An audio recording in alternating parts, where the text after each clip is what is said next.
Ichi free lộc thần bỏ để nè vèo tê lộc ta chứ tại vì cái đó chỉ master Lalhaolun nên hongdoh gì hết ít hongdoh vậy đâu có hong ta tôi chứ cái lát ta có hong ta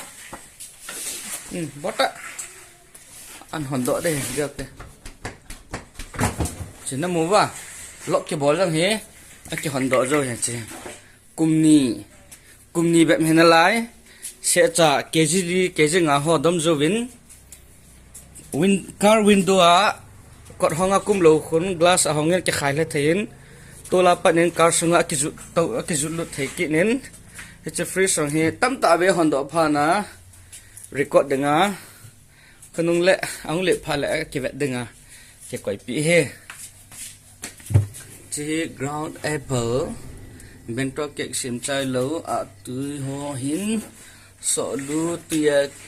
ti à đòn đông hòn nó hoàn toàn cái bò lên lắm kiểu hệ tâm bể phổi